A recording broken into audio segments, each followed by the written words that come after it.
Hi there and welcome to the podcast. My name is Danielle Begg and I'm the co-founder of the Yoga Impact Charity and founder of Body, Mind, Heart Training. Over the past 10 years, I've been sharing trauma-informed yoga programs in diverse communities, leading yoga teacher trainings and events, and collecting all things evidence-based mind-body wisdom in relation to trauma recovery. Through these trainings, community programs and events, we've cultivated a community of like minds and hearts doing amazing things in the world. I want to extend this opportunity to connect more broadly and to make this information more accessible. So in this podcast, we'll be exploring interviews with a range of people doing inspiring trauma recovery work in their community. But before we talk to them, I'm going to do something a little bit different and put myself in the hot seat. Today, for our very first episode, I'll be joined by my good friend, sustainable fashion guru and author Faye Delanty, as we explore my career shift from policy advisor to social entrepreneur and dive into all things trauma-informed yoga. Thank you so much for joining me, and we really hope that you find this resource and the interviews that follow full of inspiration and practical wisdom for your life. Divine Miss Danielle, it is such a pleasure to be here with you today. Thank you for having me. Can we kick things off by telling the good people listening a little bit about yourself? Absolutely. So my name is Danielle Begg and I'm the founder of Body, Mind, Heart Training and the co-founder of the Yoga Impact Charity. And the Yoga Impact Charity is an organisation that shares trauma-informed, evidence-based yoga with diverse communities. And the Body, Mind, Heart Training is all about training and events in the mind-body trauma recovery space. So since we launched 10 years ago, we've created impact for over 32,000 people who've participated in the yoga programs. And we've graduated almost 200 yoga teachers from our teacher training, and they're all teaching yoga programs or integrating the techniques into their work as healthcare workers. And it began, for me, I have a background in psychology, and the kind of teaching or my style is very much related to my experience and my journey. So I integrate aspects of psychology, somatic therapy and yoga in my teaching style. And that's very much drawn from my studies in psychology and also my perspective in public policy and also additional research that I've done in this space. And it's very much about combining these elements and sharing them in a bit of a unique way to a standard studio training. And I came back from Australia after studying in the UK, and I was really interested in how yoga could be applied in a therapeutic setting with people from different backgrounds. And I was looking for an organisation that I could volunteer with, but I couldn't find any. And so I'm very fortunate that I was able to create my own organisation with the support of the Vasudhara Foundation. And since then, it's really kind of taken on a life and a momentum of its own, and it's evolved from there. And in 2021, we set up a teacher training component, which was really a game changer in terms of our impact and reach. And it meant that we could, empower people from their communities to teach their own programs rather than me leading them. Or it also meant that people who were interested in integrating this work into their jobs as healthcare workers, doctors, nurses, psychologists could do that or could begin to teach yoga classes as well alongside their existing work. I mean, just take a moment to think about all of that. Look at what you've done. It's extraordinary. I'm so incredibly proud of you. And like you said, you started on a completely different path. So you graduated from Oxford, you were forging a career in policy, you have the psychology background. How do you go from that to having this huge shift and then completely just changing track? Where did all of this come from? Thank you for saying that. I think I was definitely on a particular track in life, and my early career was really about public policy. I had worked as an advisor at the Department of Prime Minister and Cabinet, and I was studying a master's at Oxford, and I had, I guess, dreams about working in the policy space. And I certainly didn't expect that I would become a yoga teacher and that things would shift so dramatically. But there was a deep desire at that point within me to connect to people in a more meaningful way than I was. I've always wanted to have impact, and I was never really sure what I wanted to do and the way that I was going to make a contribution and have impact. And so I was kind of searching for something like that. While I was in Oxford and studying, I was in my head a lot and found it a really intense environment. And so I turned to meditation. I discovered meditation at that point and then discovered yoga, and really at that point recognized that this was a really helpful tool to calm my mind, to help me physiologically. And then I dove right in because it was helping me so much. I just wanted to do it more and more. And I read everything I could about it, and I started talking to friends who were interested in it, and I did a teacher training, not with the intention of becoming a teacher, but in understanding more deeply what this was all about and why it was having such a positive impact. And it was around the same time that there was quite an explosion in research talking about the evidence base behind why some of these techniques were really powerful and helpful for the brain and for the body. And so I started to think, wouldn't it be great, especially with my policy brain, wouldn't it be great if we could apply these interventions within healthcare settings and that everybody could access them? And actually, how is this not happening already? And so I started to become really curious about whether or not that was possible. And when I came back to Australia, I was really interested in making that happen and creating that as a possibility. But I didn't ever intend for it to be as impactful and far-reaching as it is now. It's so amazing. I found meditation too many years ago, and I know that you and I have connected on that level as well. And I think it really speaks to that mind-body connection, and that once you do really tap into that quiet space within yourself, magic can really happen. And I know that what you do with the Yoga Impact Charity is so much more than just a standard yoga class. So can you paint the picture for us of what it is and how it unfolds? We know that people who've experienced trauma, there are often particular aspects to their physiology, like being stuck in a state of sympathetic arousal. And we know that yoga can have a really significant impact on the mind and the body. I mean, they're still talking about the mechanisms for why yoga actually has impact, but there's so much research that comes up over and over again that the breathing regulation that's used in yoga has a really significant impact on the brain and the body, and that it triggers the relaxation response. And for people who've experienced trauma, who might be stuck in a really hyper-aroused state, we know that this triggering of the relaxation response can have a really powerful impact.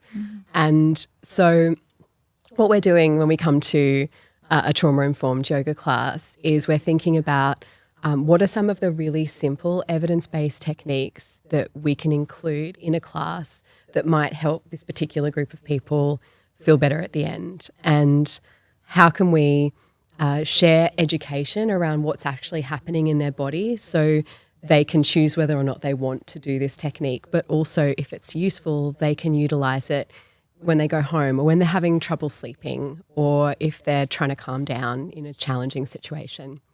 So it's really about educating people about their body and the way that it works, and very simple practical tools that they can use alongside other things. When we go into an environment, it's often quite different to a studio. So we partner with not-for-profits and schools, and it looks really quite different to a studio. So, for instance, you might be working in a prison environment, or you might be working in a not-for-profit that has a small amount of space. And so it's quite a different environment with different norms and situations that you're utilising. And then the other main way that it's different is you are meeting the people that you're working with, or the person that you're working with, and trying to understand what it is they need from the practice. So do they need to find some techniques for self-regulation and to soothe the nervous system? Or do they need techniques to help with psychosomatic pain? Do they need techniques to help them sleep at night? Or are they finding themselves super depressed and needing techniques to give them more energy and help them feel active? So just talking to each of the people in the groups that we're working with and trying to find out what is it that they're actually seeking, and then how might we match that with our techniques, or how could we refer them to people who could do a better job at doing that? I think we all need you in our pockets. I mean, these are life skills. This should have been taught at school, in my opinion. You know, these are the things that modern medicine kind of forgets about sometimes, is that spiritual connection, that mind-body connection. So over the years, you must have had so many incredible experiences. I mean, tell me about the different groups of people that you're working with.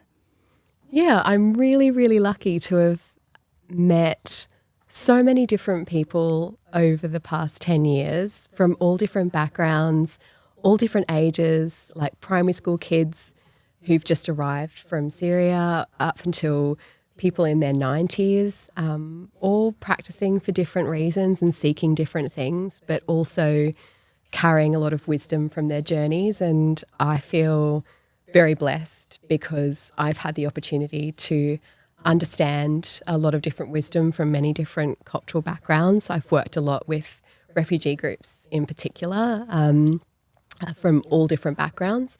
And so I feel that I've had the opportunity to learn about lots of different cultures and wisdoms and traditional practices, and also lots of different bodies at different stages of life. So I feel very grateful. Obviously, I've had my own experiences, and that's obviously been a profound experience with the practice, but it's been wonderful to learn so much about different bodies and different cultures, and also different environments as well. One of my first, or in the early days of teaching, I went into Villawood Detention Centre and was working with asylum seekers who had been detained there for quite a long period of time. And it was quite an interesting environment and quite challenging for a lot of obvious reasons. And it was a really interesting perspective. Each of the different groups that I've worked with, I've had very different experiences each time. And so that's kept me really listening to what it is people need and changing and evolving my style rather than maintaining, a very static perspective, which I feel is very aligned with a trauma-informed response. It isn't rigid. There's not a set of rules that we're following. We're always changing and evolving and learning new things. Like life, right? That's right. Yeah. Yeah, it's very fluid, and that style really resonates with me, and it's been a very natural journey in developing that because of, the very different people I've worked with. And you created the teacher training. So tell me a little bit more about that. Like, what was the catalyst for that, and who's it for?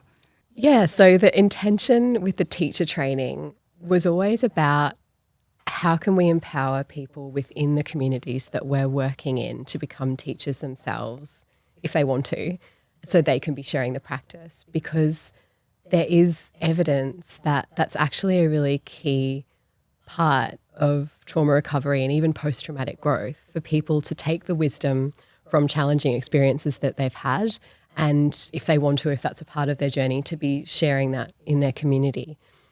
So it was always an intention with the yoga programs to expand in that way, and also just in order of having impact and reach, it just meant that we were able to expand the amount of programs that we were teaching, but also another key piece, that people from healthcare disciplines would be able to integrate it within their work. So not only were we impacting in terms of offering programs, but healthcare suddenly begins to shift when we have all of these practitioners who are skilled in mind-body techniques and they start integrating that into their work. Suddenly healthcare looks a bit different, which is always in the back of my mind with this journey. And so the teacher training really unlocked a lot of key pieces in terms of the vision for this work. And we started in 2021.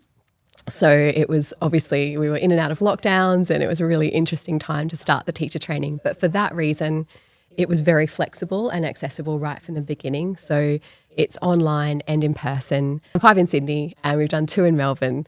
So we've done a total of 7 trainings and we'll do another one next year.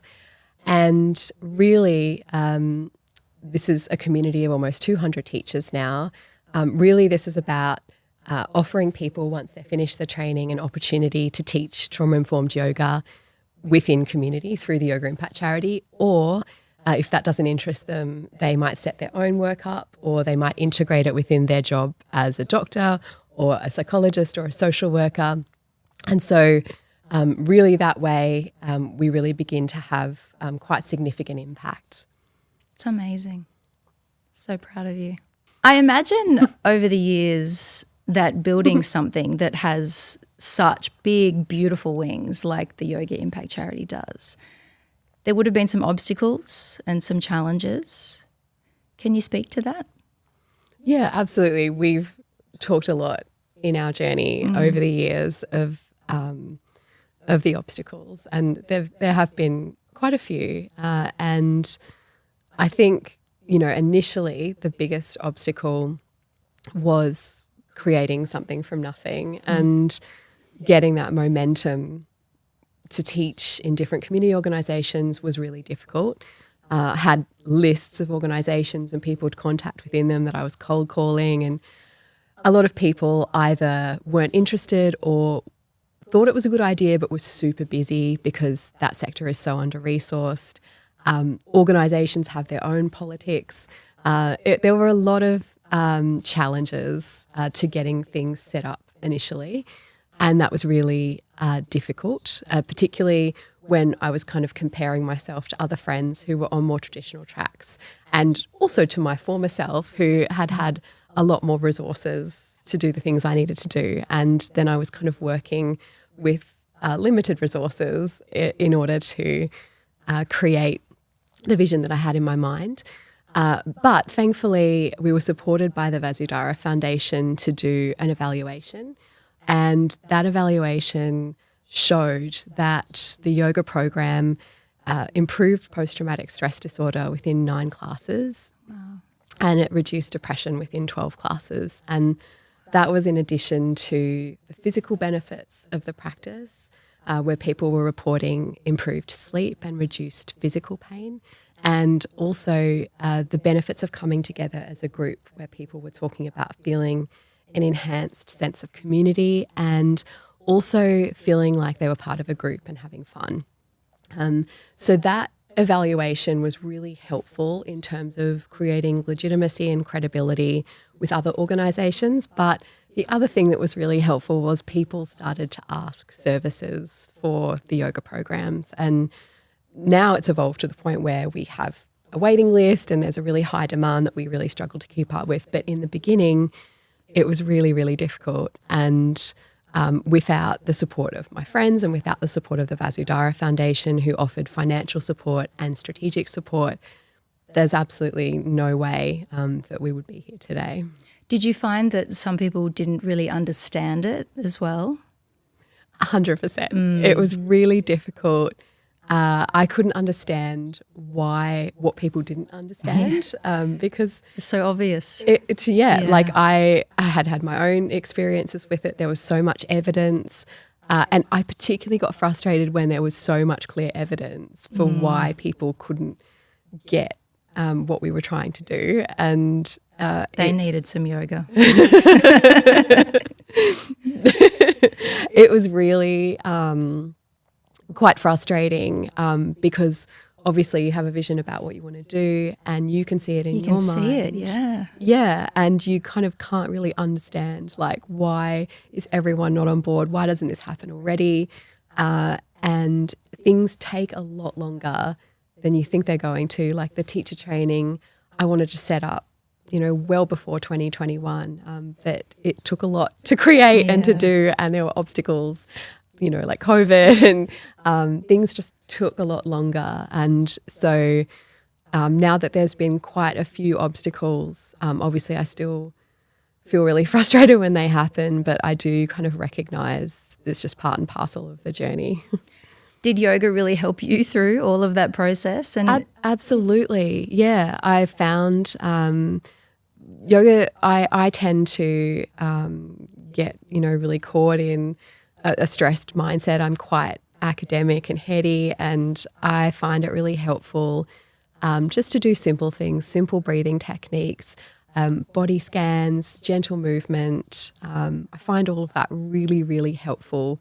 But also the thing that helped me, which is also related to yoga, but I guess less talked about, was aligning with my values. And it's been a really important journey for understanding what's meaningful for me, and to anchor into that through the obstacles that come up has been really wonderful, because I think before that, in my other work, I didn't have as deep an understanding about what was important to me. And for that reason, I felt like I hadn't found the thing I wanted to do. Whereas with this, I kind of know that this is an expression of my deepest values. I feel very aligned and very passionate about it. And so those deeper feelings kind of carry me through. And yoga kind of really supports that journey of self-reflection and alignment with philosophy and your values. do you think you would have got there mentally without the yoga and the meditation, or do you think that was the real catalyst that kind of opened up that window in your mind to have this idea and have this connection and to give you the strength to keep going through that challenging journey? There is absolutely no way that I would be on this path without yoga and meditation, because I would never have imagined it possible. And even with yoga and meditation, it was hard to imagine. But I think the way it opened my mind up and my perspective to the possibility of finding an organisation like the Vasudhara Foundation, who then supported me with the things I needed at the right time. Just takes the one person to believe, right? That's right, yeah. And then you kind of align with other people that are really interested, and I think that creates, its own momentum. Whereas I think had I not been spending time meditating and doing yoga, I would have kind of stayed in a very narrow focus of what my life could be like, what was possible, and I would have stayed aligned with people kind of who shared that perspective, I think, as well. It really gives you that sense of limitless and unboundedness, It's powerful. Where else do you draw inspiration from? I draw a lot of inspiration from the people that I work with, and I feel incredibly lucky to hear their stories, to understand some of the wisdom that they carry intergenerationally as well sometimes, and the perspectives that they have. And it gives me a lot of inspiration in terms of thinking about how I can do my best work, and also how I can support them to do their work as well. And what I was talking about before, where it's always different, it's always changing, it's always evolving. And so this was one of the reasons why I thought this podcast was really important, because it was about highlighting the inspiring things that people are doing in their communities, particularly in the kind of climate that we're existing in at the moment, where people who are using relatively simple techniques to make other people's lives better. And I think it's really important to kind of amplify that as best that I can. And at the same time, it also gives me a lot of inspiration listening to some of these stories and hearing the way that this practice can empower people. And it certainly is, my darling. What's next? What's manifesting in that gorgeous big brain of yours? I'm really excited at the moment that I'm working on mentoring quite a few teachers, newer teachers that are interested in setting up community programs. So we had a training in Melbourne this year, and there's a bunch of teachers who are currently in the process of setting up new programs, which I really love. And it's really exciting because everybody has their own vision about how they want that to unfold. And so at the Yoga Impact Charity, we're really interested in supporting obviously many different populations have experienced trauma, and so we're really open to co-creating with people and their visions, and so I really enjoy that process. I'm also writing a book at the moment. We, over the past 10 years, have been collecting a lot of mind-body wisdom techniques for trauma recovery, and also through the trainings and the programs, I have had the benefit of seeing what techniques land really well for a lot of people, and I am currently kind of distilling that into a bit of a guide of quick wins for people looking for nervous system regulation, but also inspiring stories. So a lot of the stories that we're talking about in the podcast are contained in the book as well. And so that is also really exciting to be synthesizing a lot of the information that I've collected over the years into a really punchy, short, impactful and easily digestible book. I love that, synthesizing. Give us a quick win then. What's a quick win that we can use in our daily life to feel better? Yeah, I think I mentioned before that one of the reasons why yoga is so powerful, the research keeps talking about the impact of the breath on the nervous system. And there are so many techniques from the yoga world that impact and regulate the nervous system. So one of the quickest and easiest things that you can do is just to sit down and just to begin to look inside, and if it feels comfortable, to begin to shift the rhythm of the breath. And so it could be as simple as breathing in for 4 and then breathing out for 4, breathing in for 4 and breathing out for 4. And just doing that for a couple of minutes is the quickest way to shift your nervous system. And you can go from an activated state to a regulated state and feel completely different within 2 minutes. Amazing. I'm going to do that when I get home. I was doing it before this. I also find getting up early and, trying to see the sunrise, meditating, just taking that time for yourself. I think it's such a busy world that we forget to do that, and we're always trying to get somewhere and do something and prove something, and just to take that time to be still. The work that you're doing is so incredibly powerful, and it's such a pleasure to sit with you today. Thank you for sharing your story. Thank you so much, Faye. It's been such an honour to be chatting with you and to be sharing in this way, and I really appreciate it. Thank you. Thank you, gorgeous.